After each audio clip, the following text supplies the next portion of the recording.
जी हां, मजाक नहीं चल रहा है। आज लोकसभा और राज्यसभा में 50 और सांसदों को निलंबित किया गया, यानी अब तक 142। क्या चाहते हैं आप मोदी जी? विपक्ष मुक्त संसद? यह तो अप्रत्याशित है। विपक्ष सिर्फ यही कह रहा है कि अमित शाह सदन में आए, बयान दें, यह उसका अधिकार है। और आज एक के बाद एक झड़ी लग गई है सांसदों को निलंबित करने की। आज शशि थरूर को, डिंपल यादव को, फारूक अब्दुल्ला को, तमाम बड़े बड़े नामों को जो है वो निलंबित किया गया। उनका गुनाह सिर्फ इतना कि वो अमित शाह से कह रहे हैं कि संसद में जो बड़ी चूक हुई है उस पर आइए, अपना बयान दीजिए। और आज टीएमसी के एक सांसद ने वाइस प्रेसिडेंट और राज्यसभा के सभापति जगदीप धनखड़ की मिमिक्री भी की। वो भी एक बड़ा विवाद बन गया है। क्या है वो, कुछ देर बाद। मगर विपक्ष जो है वो झुकने का नाम नहीं ले रही है। उसने आज नारेबाजी की और इसकी नारेबाजी के पीछे एक नाराजगी भी थी, क्योंकि आज से ही कई बिल सरकार ला रही है जो अगले 3 दिन लाए जा रहे हैं। आज नया टेलीकम्युनिकेशंस बिल जो है वो पेश किया गया, जिसके बाद जन संचार सेवाएं पूरी तरह से सरकार के हाथ में होंगी। राष्ट्रीय सुरक्षा के नाम पर आपके टेलीफोन पर निगरानी होगी, आपका मैसेज कहां से कहां जा रहा है उस पर निगरानी होगी। इन दोनों घटनाओं को आपको आपस में जोड़ना पड़ेगा दोस्तों। एक तरफ 142 सांसदों का निलंबन और दूसरी तरफ टेलीकम्युनिकेशंस बिल लाया जाना। और यही नहीं, अभी कुछ और बिल लाए जाने वाले हैं जिसकी मैं चर्चा करूंगा। मगर विपक्ष जो है वो खासा उग्र दिखा दोस्तों। मैं आपको बतलाना चाहूंगा, उसने लगातार नारे लगाए, अमित शाह मोदी डाउन डाउन। सुनिए।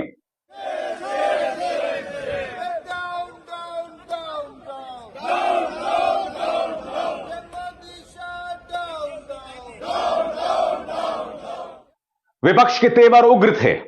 वो ये भी कह रहे थे कि जवाब देना होगा, भागना रास्ता नहीं है। सुनिए वो किस तरह से प्रधानमंत्री नरेंद्र मोदी से यह आह्वान कर रहे हैं, ये चुनौती दे रहे हैं। तुमको देना होगा, देना होगा, देना होगा। सदन से भागना बंद करो, बंद करो, बंद करो। सदन से डरना बंद करो, बंद करो, बंद करो। जवाब दो, जवाब दो, जवाब दो, जवाब दो। Shame, shame, shame, shame, shame, shame, shame. विपक्ष इस बात को लेकर भी उग्र है कि बातें नहीं सुनी जा रही और यह एक किस्म की तानाशाही है, यानी कि सीधे तौर पर प्रधानमंत्री और देश के गृह मंत्री अमित शाह पर हमला। सुनिए उनकी नारेबाजी। तानाशाही नहीं चलेगा, नहीं चलेगा, नहीं चलेगा। अरे तानाशाही नहीं चलेगा, नहीं चलेगा, नहीं चलेगा। अरे तानाशाही नहीं चलेगा, नहीं चलेगा, नहीं चलेगा। जबरदस्त ड्रामा का दिन था आज दोस्तों। आज तृणमूल कांग्रेस के सांसद कल्याण बैनर्जी ने वाइस प्रेसिडेंट जगदीप धनखड़ की मिमिक्री भी की, जो एक बहुत बड़ा विवाद बन गया है, क्योंकि जब वो उनकी मिमिक्री कर रहे थे तब राहुल गांधी उसे अपने कैमरे में, अपने मोबाइल कैमरे में कैद कर रहे थे। इसको लेकर भारतीय जनता पार्टी बहुत नाराज है, जगदीप धनखड़ बहुत ज्यादा नाराज हैं। उसकी हम चर्चा करेंगे, क्योंकि जगदीप धनखड़ ये कह रहे थे कि एक संवैधानिक पद पर बैठे व्यक्ति का मजाक उड़ाया गया है। संवैधानिक मान्यताएं क्या हैं, हम जानना चाहेंगे देश के उपराष्ट्रपति जगदीप धनखड़ से। उसकी चर्चा कुछ देर बाद। मगर मैं आपको बतलाना चाहूंगा कि आज विपक्ष खासा नाराज दिखा। क्या कह रहे हैं कांग्रेस के अध्यक्ष मल्लिकार्जुन खड़गे आपकी स्क्रीन पर। मोदी शाह ने सदन की गरिमा का अपमान किया है। गंभीर सुरक्षा चूक के बावजूद वो संसद में आकर बयान नहीं देते हैं। मुझे दुख है कि इतिहास में पहली बार इतने सांसदों को सस्पेंड किया गया है। यह लोकतंत्र की धज्जियां उड़ाने जैसा है। सदन की मर्यादा पर गहरी ठेस है। फारूक अब्दुल्ला, जिन्हें निलंबित किया गया था, वो यही सवाल पूछ रहे थे कि मामला तो राष्ट्रीय सुरक्षा का है ना, तो फिर अमित शाह सामने क्यों नहीं आ रहे? अमित शाह अपना बयान क्यों नहीं दे रहे? फारूक अब्दुल्ला की नाराजगी भी सुनते हैं। पुलिस किसके हाथ में है? वो सारी होम मिनिस्ट्री के नीचे है। तो क्या हो जाता अगर वो 5 मिनट आते और कहते जनाब ये हो गया है, हम इस पर कार्रवाई कर रहे हैं, और क्या कहना। दोस्तों, शशि थरूर ने भी अपनी नाराजगी जतलाई और उन्होंने इस बयान में कहा है कि यह अप्रत्याशित है। इससे पहले इस तरह की संसद की मर्यादा की धज्जियां नहीं उड़ाई गईं। अखिलेश यादव ने कहा कि एक दिन ऐसा आएगा कि ये लोग बाबा साहेब अंबेडकर के जो संविधान है उसे बाहर का रास्ता दिखला देंगे, और अगर ये सफल होते रहे तो संसद के अंदर विपक्ष का घुसना मुश्किल हो जाएगा। अखिलेश यादव, अगली बार ये आ गए तो बाबा साहब भीमराव अम्बेडकर जी का संविधान खत्म हो जाएगा। हम और आप इस दरवाजे से नहीं घुस पाएंगे, वो बाहर खड़ा है। भारतीय जनता पार्टी किस मुंह से लोकसभा को मंदिर कहेगी? यहाँ जनता से चुनकर के लोग आते हैं अपनी बात कहने के लिए। सहमति असहमति हो सकती है, अपनी बात रख सकते हैं। यहाँ तमाम पुरानी बिल्डिंग में मनुस्मृति की चीजें रखी हैं कि यहाँ हमें अधिकार है कि हम अब सही बात करेंगे। ये सरकार सही बात सुनना ही नहीं चाहती है। सच्चाई से क्यों सरकार भाग रही है? सुरक्षा की चूक हुई है तो जिम्मेदारी सरकार की थी, जो उनका ड्रीम प्रोजेक्ट था। अगर ड्रीम प्रोजेक्ट की सुरक्षा ऐसी है तो सोचो भारत देश की सुरक्षा कैसी हो रही होगी। दोस्तों, आज ही के दिन नया टेलीकम्युनिकेशंस बिल भी जो है वो पेश किया गया है, और अगर सरल शब्दों में कहा जाए तो इस टेलीकम्युनिकेशंस बिल का मकसद यह है कि सरकार अब जन संचार सेवाओं पर पूरा कंट्रोल कर सकती है। यानी कि आप किसको क्या मैसेज भेज रहे हैं, सरकार उसे पढ़ सकती है राष्ट्रीय सुरक्षा के नाम पर। मैं आपसे एक सवाल पूछना चाहता हूं, यह सरकार तो यह दावा करती है ना कि हमने आतंकवाद पर काबू पा लिया है, तो फिर इस तरह से लोगों के मैसेजेस को पढ़ना, फ्रीडम ऑफ एक्सप्रेशन पर वार करना, निजता का हनन करना, जिस पर सुप्रीम कोर्ट के बाकायदा फैसले हैं, यह सरकार जा कह रही है। और मैं आपको एक एक करके बताता हूं दोस्तों, यह जो बिल आने वाला है इसका क्या मकसद है, अंग्रेजी में और फिर इसका हिंदी में अनुवाद। एनडीटीवी के मुताबिक the bill allows temporary control of telecom services, यानी कि इस बिल के तहत सरकार जो जन संचार सेवाएं हैं उस पर अस्थायी नियंत्रण कर सकती है। मुद्दा number 2, control of services in the name of national security, राष्ट्रीय सुरक्षा के नाम पर इन तमाम सेवाओं पर सरकार कंट्रोल कर सकती है। मुद्दा number 3, allows suspension of services for national security, यानी कि टेलीकॉम की जो तमाम सेवाएं हैं, मोबाइल सेवाएं हैं, टेलीफोन सेवाएं हैं, उसे निलंबित किया जा सकता है राष्ट्रीय सुरक्षा के नाम पर, जैसे 142 सांसदों को निलंबित कर दिया गया है। और उसके बाद दोस्तों, सरकार टेलीकॉम सेवाओं की मोबाइल कंपनियों का पूरा कंट्रोल ले सकती है। मैं आपसे एक सवाल पूछना चाहता हूं, क्या यह भारत जैसे लोकतांत्रिक देश के लिए एक अच्छा संदेश है? हम दुनिया को क्या संदेश देने की कोशिश कर रहे हैं? क्या प्रधानमंत्री नरेंद्र मोदी को इसकी बिल्कुल भी परवाह नहीं है? क्या अब सवाल उठाना मुश्किल हो गया है? और बात सिर्फ टेलीकॉम बिल की नहीं है दोस्तों, इसके अलावा 2 और बिल लाए जा रहे हैं, भारतीय न्याय संहिता 2023 और भारतीय नागरिक सुरक्षा संहिता 2023। इन दोनों में कई दिक्कत पैदा करने वाली चीजें हैं, जिसके अंतर्गत आपकी निजता का हनन हो सकता है, आपके फ्रीडम ऑफ एक्सप्रेशन यानी अभिव्यक्ति की आजादी पर भी आंच आ सकती है।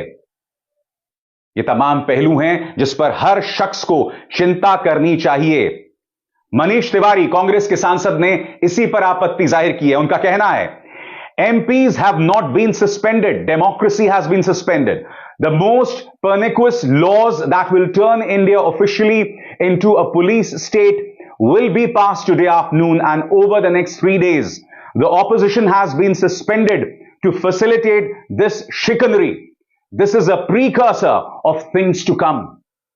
इसका हिंदी में अनुवाद यह है दोस्तों कि मोदी सरकार कहीं ना कहीं भारत को एक पुलिस स्टेट बना रही है। सांसदों को निलंबित किया जा रहा है ताकि ये बिल बहुत आसानी से पारित किए जाएं। ऐसे बिल जिसका सीधा असर आप पर यानी कि इस देश के नागरिकों पर है।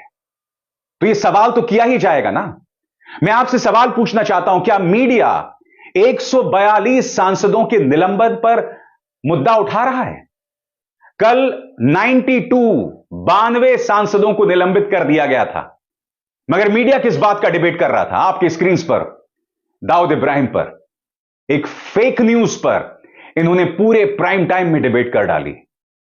92 सांसदों को निलंबित किया गया, मगर उस पर सरकार को कटघरे में नहीं रखा गया, एकमात्र पत्रकार को छोड़ के।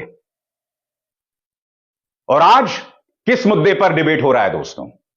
जब टीएमसी के सांसद कल्याण बैनर्जी ने जगदीप धनखड़ की मिमिक्री की। वो मंजर क्या था और उस मंजर को राहुल गांधी अपने मोबाइल कैमरे में कैद कर रहे थे। देखते हैं। Mr. Roy, you are a lawyer. I am a son. You are a lawyer. I am a son. You see, Mr. Nariman is not a good lawyer. How many cases do you know? I done in Supreme Court. I done in Supreme Court. I get. Must understand. My spine is so straight.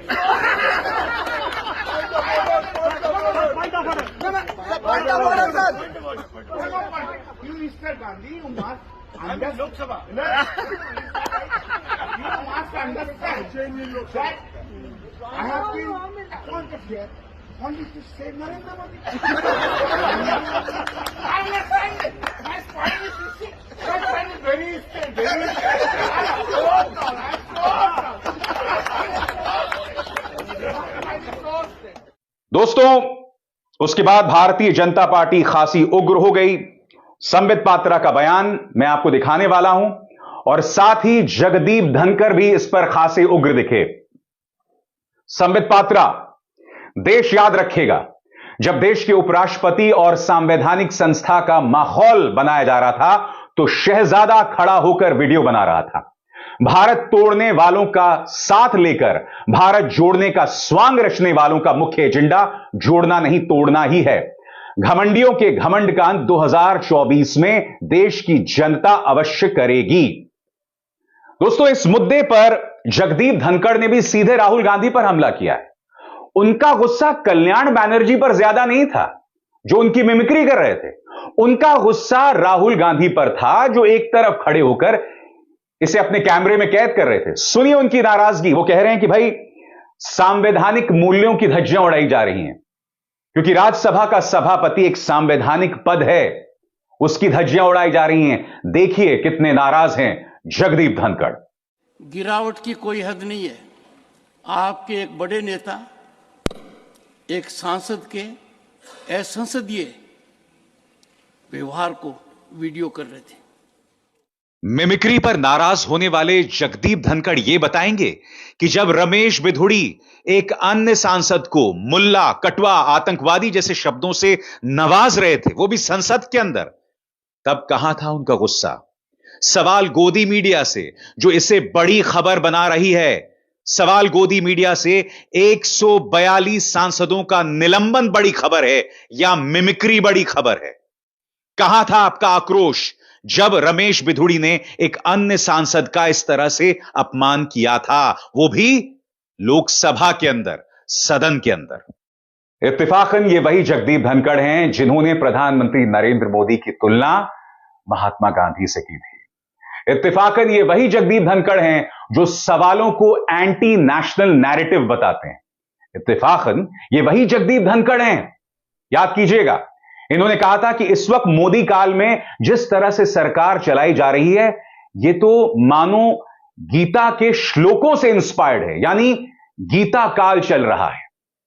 सबसे पहले जो काम कल्याण बैनर्जी कर रहे थे, मैं एक बात स्पष्ट कर दूं दोस्तों, मिमिक्री करना, अगर आप अपने दोस्तों के बीच खड़े होकर यह सब कर रहे हैं, अगर वो आपका पर्सनल जगह है, आप किसी की भी मिमिक्री कीजिए, मगर आप संसद के अंदर खड़े हुए हैं, जाहिर सी बात है यह बवाल होगा। और उस लिहाज से यह गैर जरूरी था जो कल्याण बैनर्जी कर रहे थे। मगर असल मुद्दा कुछ और है। असल मुद्दा यह है कि 142 सांसदों को निलंबित कर दिया गया है जो अप्रत्याशित है। आज 50, कल 92। क्या इन आंकड़ों को भुलाया जा सकता है? क्या मिमिक्री के नाम पर जो कुछ हुआ, हम असली मुद्दों से भटक सकते हैं? क्या हम इस मुद्दे से भटक सकते हैं कि एक टेलीकम्युनिकेशंस बिल लाया जा रहा है जो आज इंट्रोड्यूस हुआ, जिसका मकसद है कि सरकार जनसंचार सेवाओं पर, मोबाइल कंपनियों पर पूरी तरह से कंट्रोल करना चाहती है, आपके मैसेजेस, आपके फोन कॉल्स पर नियंत्रण करना चाहती है राष्ट्रीय सुरक्षा के नाम पर। असल मुद्दा यह है, मिमिक्री गैर जरूरी थी, नहीं करनी चाहिए थी, मगर असल मुद्दा है सांसदों का निलंबन। असल मुद्दा है कि किस तरह से एक तरफ सांसद निलंबित किए जा रहे हैं और दूसरी तरफ एक टेलीकम्युनिकेशंस बिल लाया जा रहा है। देश की जनता का फोकस उन मुद्दों पर होना चाहिए। अभिसार शर्मा को दीजिए इजाजत। नमस्कार।